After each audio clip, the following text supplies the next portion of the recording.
நான் Jackie Sekar, கதைப்போமா சேனலுக்காக ஸ்காட்லாந்திலிருந்து. Scotland வீட்டில் இருந்து பண்ணுற முதல் வீடியோ இதுதான். யார் என்ன பண்ணால் என்ன, யார் எக்கடு கெட்டு போனால் என்ன, நாம் உழைச்சாதான் சாப்பாடு அப்படின்ற ஒரு பார்வை, ஒரு பேச்சு வந்து நம்ம குடும்பங்களில் இருக்கும். அப்படி கிடையாது. யார் உழைச்சாங்க என்ன, நம்ம உழைச்சாதான் சாப்பாடு அப்படின்றது வந்து கேட்குறப்ப கரெக்டாக இருக்கும். ஆனால் யோசித்து பார்த்தீங்கன்னா, நீங்கள் உழைக்கலாம், எல்லாம் பண்ணலாம். ஆனால் நீங்கள் வரி கட்டுறீங்க, அந்த வரியை வந்து நம்மளுக்கு சரியாக வந்து ஒரு அரசாங்கம் திருப்பி கொடுக்கணும் அப்படின்னும் போது நம்ம ஆள்பவர்கள் மிக சரியாக இருக்கணும். நான் முன்னாடி சொன்ன ஸ்டேட்மெண்ட் வந்து யார் எக்கடு கெட்டு போனால் என்ன, நாம் உழைச்சாதான் சாப்பாடு அப்படின்றது வந்து அந்த இடத்துலேருந்து நம்ம நகரத்துக்கு வேணால், அதாவது அரசியலேருந்து நகரத்துக்கு வேணால் பேசலாம், கொள்ளலாம். ஆனால் ஒரு பிரஜையாக நீங்கள் வரி கட்டக்கூடிய இடத்துல இருக்கும் பொழுது அந்த வரி கட்டத பணத்தை வந்து சரியாக நலத்திட்டங்களுக்கு செலவு பண்ணி நல்வழிப்படுத்தி ஒரு சமூகத்தை முன்னேற்றி எடுத்துகிட்டு போகிறதுக்கு அரசாங்கமும் அரசியலும் ரொம்ப முக்கியம். ஆனால் நம்ம எளிமையாக அந்த இடத்த விட்டு தப்பிச்சு ஓடுறதுக்கே நம்ம வந்து நிறையா முக்கியத்துவம் கொடுப்போம். ஸோ உங்களுக்கு எல்லாருக்குமே தெரியும், ஏப்ரல் 23 எலெக்ஷன் நடந்தது. அதன் பிறகு May 4 வந்து கவுண்டிங் ஸ்டார்ட் ஆச்சு. உண்மையிலே எதிர்பாராத ஒரு வெற்றியை வந்து திரு ஜோசப் விஜய் அவர்கள் வந்து பெற்றார்கள். தமிழ்நாட்டினுடைய முதலமைச்சராகவும் ஆகிட்டார். ஸோ இப்படியான ஒரு சூழல் வந்து இது என்னென்னா, நம்ம ஒரு பாரம்பரியமாக ஒரு கொள்கை கோட்பாடுகளோட ஒரு விஷயத்தை நம்ம வந்து முன்னிறுத்தி வரும்பொழுது திடீர்னு வந்து ஒரு யங் ஜெனரேஷன் வந்து இதை பற்றிலாம் கருத்திலே கொள்ளாமல் ஒரு தலைவனை வந்து தேர்ந்தெடுக்கிறாங்க. அவர் முதலமைச்சர் ஆகிட்டார். அந்த முதலமைச்சர் ஆனதுக்கு பிறகு வந்து இந்த 7 நாட்கள் இருக்குல்ல, இந்த 7 நாட்கள் வந்து தீய சக்தி, பராசக்தி, திமுக ஒரு தீய சக்திலாம் சொன்ன அதே தீய சக்தி கிட்டேருந்து அவங்க கூட்டணியில் வெற்றி பெற்ற என்ன காங்கிரஸாக இருக்கட்டும், விடுதலை சிறுத்தைகளாக இருக்கட்டும், கம்யூனிஸ்டாக இருக்கட்டும், இந்த சீட்லாம் வச்சு தான் இன்றைக்கி தூய சக்தியான விஜய் அவர்கள் வந்து முதலமைச்சராக இருக்கார். அதெல்லாம் வந்து நம்ம எல்லாருமே இந்த ஒரு வார காலத்தில் நம்ம பண்ணோம். இதில் என்ன விஷயம்னா, இந்த ஒரு வார காலம்ன்றது வந்து இன்னும் வந்து எதையோ ஒன்று பறி கொடுத்தா மாதிரியான ஒரு விஷயம். மிக முக்கியமாக திமுக தலைவர் ஸ்டாலின் அவர்கள் தோற்றது வந்து என்னால் ஏற்றுக்கவே முடியல. காரணம் என்னென்னா, உழைப்பு நான் சாதாரண உழைப்பு இல்லை. அப்பேற்பட்ட உழைப்பு வந்து உதாசீனப்படுத்தப்பட்டது மட்டுமல்லாமல் அவர் வந்து அந்த இடத்துல தோற்று போயிருக்காரு. ஒரு 30 ஆண்டு காலமாக எம்எல்ஏ 37, 39 வருஷம் நினைக்கிறேன், ஏறக்குறைய அப்படி வந்து சட்டப்பேரவையிலையும் முதல்வராகவும் எதிர்க்கட்சி தலைவராகவும்லாம் இருந்தவர் வந்து இன்றைக்கி வந்து வீட்டில் உட்காந்துருக்காரு அப்படின்னும் பொழுது அது வந்து தோற்றது வந்து அவர் கிடையாது, இந்த சமூகம். ஏன்னா அவ்வளோ நலத்திட்டங்கள், அதாவது 100க்கும் மேற்பட்ட நலத்திட்டங்கள் வந்து அவருடைய ஆட்சி காலத்தில் செஞ்சார். பேரதிர்ச்சி, அந்த அதிர்ச்சியிலேருந்து வெளிவரதற்கே வந்து ஒரு வாரத்துக்கு மேலே ஆயிடுச்சு. இன்றைக்கி அதான் போன திங்கக்கிழமை, இந்த திங்கக்கிழமை, இந்த ஒரு வார காலம் வந்து ஒன்றும் பெருசாக ஒரு என்ன சொல்கிறது, எதுலேயுமே ஒரு இன்ட்ரெஸ்டே இல்லாமல் போயிட்டு இருந்த ஒரு ஃபீலிங்ஸ். பட் இன்றைக்கி வந்து தமிழ்நாட்டினுடைய முன்னாள் முதல்வர் ஸ்டாலினை வந்து இந்நாள் முதல்வர் விஜய் அவர்கள் போய் சந்தித்தார். உண்மையிலே அது வந்து கொஞ்சம் சந்தோஷமாக இருந்தது, ஒரு பூஸ்டப்பாக இருந்ததுன்னு வச்சுக்கோங்களேன். பட் இந்த நாகரிக அரசியலை கொஞ்சம் திரும்பி பார்த்தோம்னா, திமுக தோட்டத்துக்கு மிக முக்கிய காரணம் நாகரிக அரசியல் தான். இப்போ ஒருத்தவங்க உங்கள் மேலே வந்து ஒரு குற்றச்சாட்டு வச்சுக்கிட்டே இருக்காங்க, நீங்கள் கண்ணும் காணாமல் போனீங்கன்னா அப்போ அந்த குற்றச்சாட்டு உண்மையாயிடும்ல. டிஃபென்ஸ், அதாவது ஆப்போசிட் மோடில் நீங்கள் இறங்கணும்ல, பதிலுக்கு பதில் சொல்லணும்ல. ஸோ அந்த மாதிரியான ஒரு விஷயத்தை வந்து அவர் செய்யாதனாலையும் ஒரு தோல்வியை தழுவுறாரு. பட் இந்த நாகரிக அரசியல்னு ஒன்று இருக்குல்ல, இந்த நாகரிக அரசியலினுடைய தந்தை அப்படின்னு பார்த்தீங்கன்னா அது முக ஸ்டாலின் அவர்கள் தான் சொல்ல முடியும். காரணம் வந்து 67 அண்ணா அவர்கள் வந்து ஆட்சி பொறுப்பு இருக்கிறாரு. அதன் பிறகு இறந்த பிறகு கலைஞர் வர்றார். கலைஞருக்கு கிட்ட வந்து அதாவது வருமான வரித்துறை தான் இன்றைக்கி எப்படி விஜய் வந்தாரோ அதே தான் அப்பையும் வந்து நடந்தது.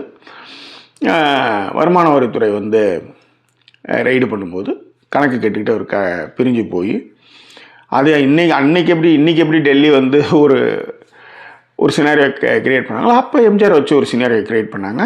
அதன் பிறகு ஒரு கட்டத்தில் வந்து எம்ஜிஆர் வந்து நான் சினிமாவில் நடிச்சிட்டு இருந்தோம், எனக்கு வந்து அரசியல் தெரியாது, கட்சி ரெண்டுத்தையும் ஒன்றா சேர்த்துடலாம், அப்படின்னும் பொழுது அதற்கு நிறைய பேச்சுவார்த்தைகள் அப்போ போகும்போது எம்ஜிஆர் ஒன்றும் அலெக்சாண்டர் கிடையாது, நானும் போரஸ் மன்னன் கிடையாது அப்படின்ற மாதிரி கலைஞர் வந்து அதை ஒத்துக்கல ஆக்சுவலாக. ஓகேவா? ஸோ அதன் பிறகு அந்த கட்சி இவ்வளோ ட்ராவல் வந்திருக்கு. ஆனால் இந்த வெறுப்பு அரசியல் அப்போது தான் தொடங்கப்பட்டது. இன்றைக்கி எப்படி அஜித் விஜய் ரசிகர்கள் சண்டை போட்டுக்கிறாங்களோ அந்த மாதிரி அந்த காலகட்டத்தில் வந்து எம்ஜிஆர் சிவாஜி இருந்தது. பட் கலைஞர் கூட வந்ததுக்கப்புறம் கலைஞர் எம்ஜிஆர் அந்த வெறுப்பு வந்து தொன்று வந்துட்டு இருந்தது.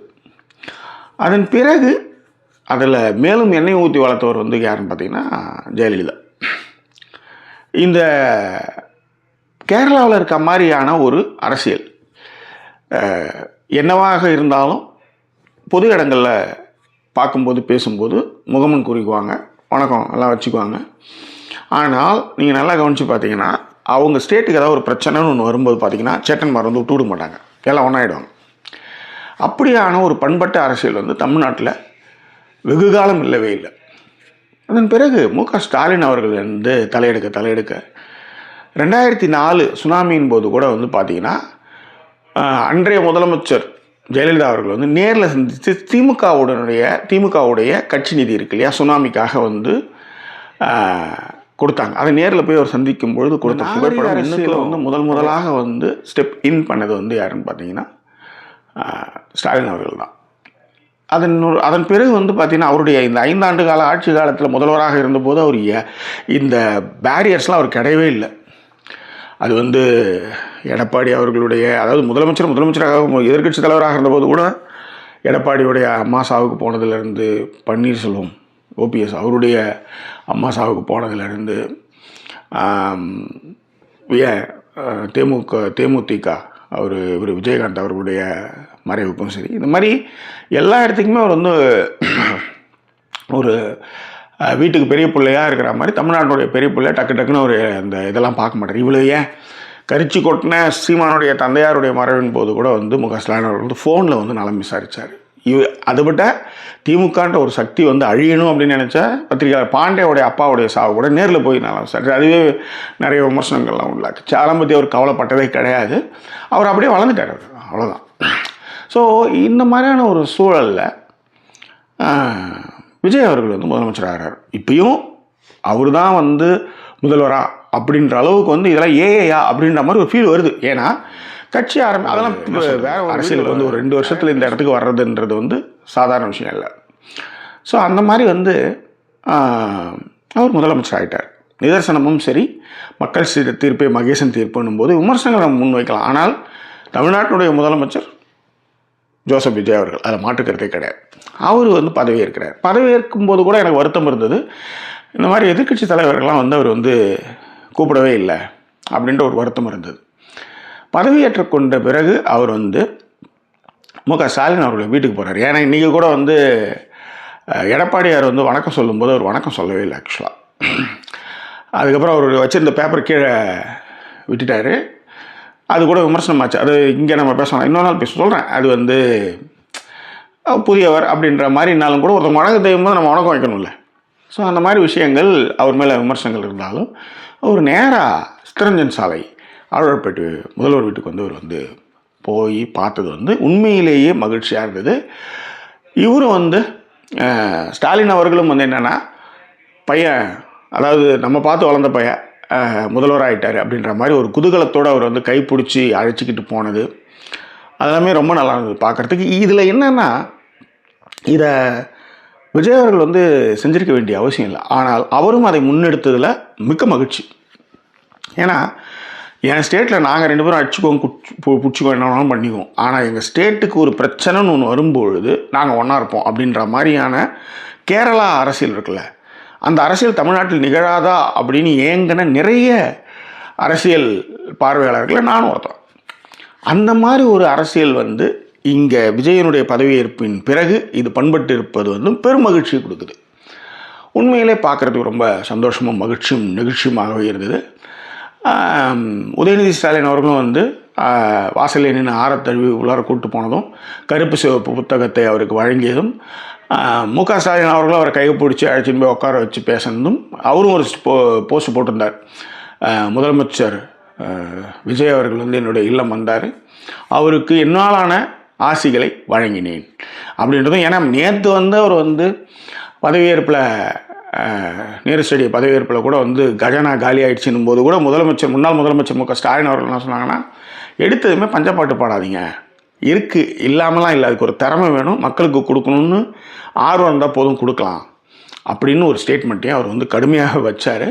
அது இன்றைக்கி வந்து அந்த சட்டசபையில் பதவியேற்றத்துக்கு பிறகு இவங்க எல்லாருமே அங்கே போனதும் அது பார்த்ததும் வந்து ஒரு நாகரிக பண்பட்ட ஒரு அரசியல். தமிழ்நாட்டினுடைய இன்றைய முதலமைச்சர் முன்னாள் முதலமைச்சர் மு க ஸ்டாலின் அவர்களை வீட்டில் போய் சந்தித்து ஆசி வாங்கினது மட்டும் இல்லை, இது வந்து தமிழ்நாட்டில் வந்து ஒரு புதிய தொடக்கமாக நான் பார்க்குறேன். தமிழ்நாட்டினுடைய மாநில உரிமைகள் திட்டங்கள் இதை எதையும் பாழ் பண்ணாமல் வருங்காலங்களில் வந்து முதலமைச்சர் ஜோசப் விஜய் அவர்கள் வந்து திறம்பட செயலாற்றணும். விமர்சனங்களை நம்ம வைப்போம், ஆனால் அதே நேரத்தில்